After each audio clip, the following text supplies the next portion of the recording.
Hello, this is Farhana. Welcome to my kitchen. আজকে আমি আপনাদেরকে খুবই একটা ডিলিশিয়াস রেসিপি আপনাদের সাথে শেয়ার করব এবং আমার অনেক ভিউয়ার্স এবং সাবস্ক্রাইবার রিকোয়েস্ট করেছেন এই মুড়ির মোয়াটা তৈরি করে দেখানোর জন্য। আমি তাদের উদ্দেশ্যে এই রেসিপিটি আপনাদের সাথে শেয়ার করছি। অবশ্যই বাসায় তৈরি করে খাবেন এবং চলুন দেখি এই সহজ রেসিপিটা কিভাবে তৈরি করতে হয়। মুড়ির মোয়া তৈরি করার জন্য এখানে আমি 250 গ্রাম গুড়, যেটাকে বলে আখের গুড়, সেটা আমি জাল করতে রেখে দিয়েছি। এটা জাস্ট খালি গুড়টা মেল্ট করা হচ্ছে এখানে, জাস্ট এইরকম।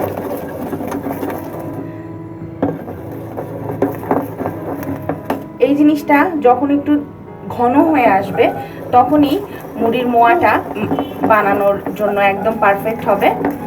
বাট এটা কিন্তু জাল প্রথমে যখন এটা মেল্ট হয় তখন কিন্তু পাতলা থাকে, কিন্তু এটা জাল হতে হতে এটা ঘন একটা ক্যারামেলের মতো, মানে একটু আঁশ টাইপের হয়ে থাকে। তো খুবই রিকোয়েস্টেড একটা রেসিপি আমি শেয়ার করছি। অনেকেই আমাকে এই রেসিপিটার জন্য রিকোয়েস্ট করেছেন, কারণ আমি আপনাদেরকে খুব ইজি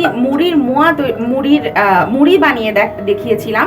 তা অনেকেই সেই রেসিপিটা দেখার পরে বলেছেন যে মুড়ির মোয়াটা তৈরি করে দেখাতে। তো সেই সব আমার সাবস্ক্রাইব এবং ভিউয়ার্সদের জন্যই এই মুড়ির মোয়াটা আজকে আমি আপনাদেরকে তৈরি করে দেখাবো। খুবই আস্তে জালে এটা মেল্ট করতে হবে। 2 থেকে 5 মিনিট সময় লাগবে। এই গুড়টা হয়ে গেছে, এখন আমি এর মধ্যে মুড়িটার মধ্যে ঢেলে দেব। ননস্টপ নাড়তে হবে। আপনারা ইচ্ছা করলে এই গুড়টার মধ্যেও দিয়ে দিতে পারেন, এই রসটার মধ্যে আবার আলাদাভাবে এরকম করে নেড়ে নিতে পারেন।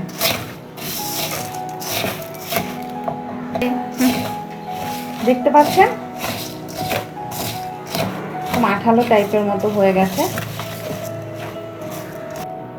দেখতে পাচ্ছেন। এখন পুরো গুড়টা এর মধ্যে দিয়ে দেওয়া হয়েছে এবং আঠালো একটা ভাব চলে আসছে। এখনই এটা হাতে যতটুকু সয়ে গরম গরম হাতে সামান্য একটু তেল মেখে মুড়ির মোয়া আকৃতিতে এটা তৈরি করতে হবে। দেখতে পাচ্ছেন এখন এইভাবে করে মুড়ির মোয়াগুলো হাতে একটু তেল জড়িয়ে মোয়াগুলো তৈরি হয়ে গেল। খুবই সহজ।